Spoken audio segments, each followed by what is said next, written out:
Hello. कहाँ से आए भैया? हम डोरीगढ़ से आए हैं भैया। डोरीगढ़ से। लड़का नाम पड़ी? हमार धीरज कुमार माझी नाम है। धीरज कुमार। गाना गाए थे? जी गाना गाए। कौन कौन सा ट्रेक है आपका? ये हमार डुएट सॉन्ग बटे नया कंपोजिंग अपन कइल बटे। अच्छा, नया कंपोज। हां लड़का रो गाना गाए थे?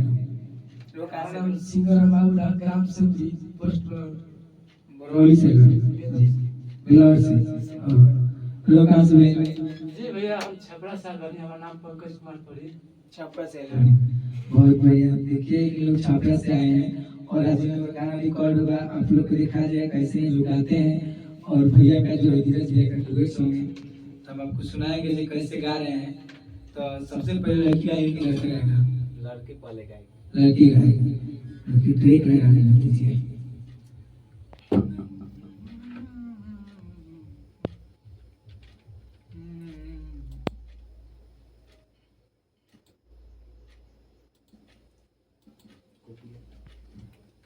कोई भी नहीं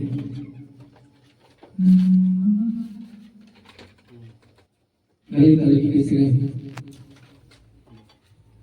कि बाबू आइल बानी नाचे ई उमर बकाचे कि बटे 16 के उमरिया जाने दी हो ना धासे कि बाबू आइल बानी नाचे बा उमरी काचे कि बटे 16 के उमरिया जाने दी हो ना धासे आइले बानी तोहरा जिला जाई में नाही बाच के हो जाई में नाही बाच के यहाँ के रंग बाज हम हई ये गोरी से गाओ देखते हो कि हर जगह तो लड़की करेगा ये हो है ये तो बाबू आइल बानी नाचे ई उमर बकाचे कि बटे 16 के उमरिया जान दी हो ना धासे। बहुत बढ़िया। आई ट्रिक लगाएं लगाएं। आई ट्रिक भाई ना ना ना ना ना ना ना ले गाएं ठीक बा? ठीक। आवा ये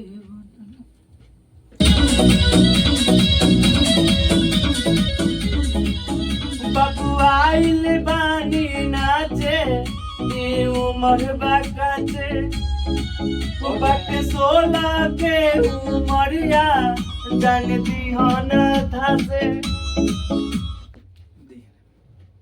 जन कहता है आइल भाई नाचे आणि इकरा के आउट आणि फीलिंग दी हम बाबू आइल बानी नाचे बाटे उमर काचे ऐसे ठीक बा?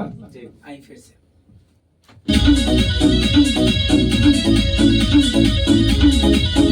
बाबू आइल बानी नाचे ई उमर बकाचे बहुत बढ़िया। ओ बटे 16 के उमरिया जान दी हो ना धासे। बहुत बढ़िया।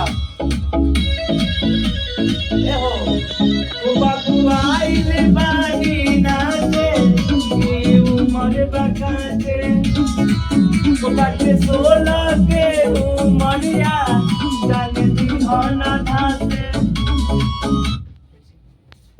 ये लड़की के लायक आई लड़के के लाइन में लड़का का कहीं लड़का कही आइले बानी तोहरा जिला जाए में नाही बाच के हो जाए में नाही बाच के देख जरा कहते ना जाए नहीं बाज की पूरे और तरफ फिर आइल बानी नाचे हम जाइब नहीं बाज के हो जाइब नहीं बाज के ठीक बा? ऐसे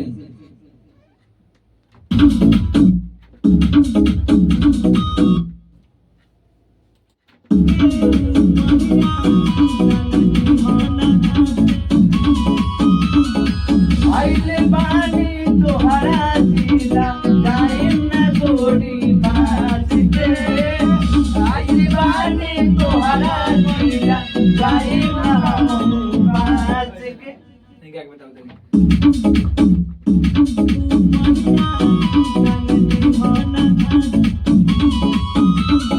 आइल बानी तोहरा गलिया जाइब नहीं बाज के जाइब नहीं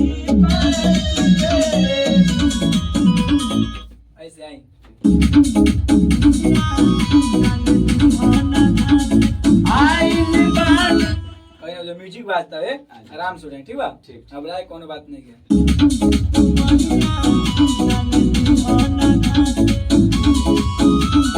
आइल बानी तोहरा जिला जाए ना बाबू बाज के ना जी बता।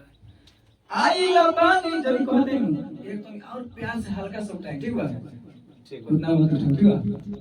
जी क्या फाटिए जा प्यार से, ठीक बा? चलिए।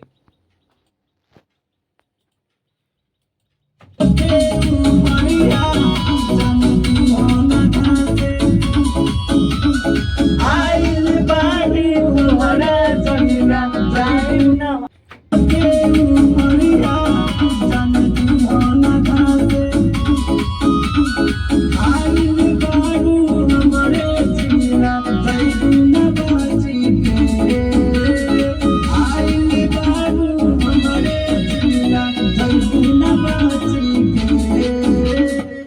अब का बा? बटे यहाँ के रंग बाज हम हई ये गोरी अच्छा यहाँ के रंग बाज तो गाई तनी यहाँ के रंग बाज हम हई ये गोरी जे बोली उ गोरी जाई उ हो जान से आई ना लेना रे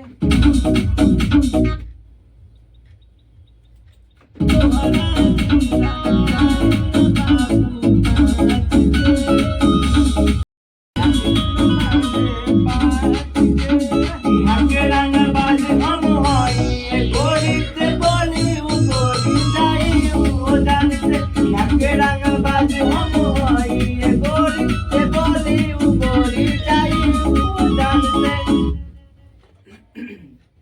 बहुत बढ़िया भैया, बहुत अच्छा गा रहे हैं, छपरा से आए हैं, इनको आप लोग सपोर्ट कीजिए। धीरज नाम है इनका, धीरज राज।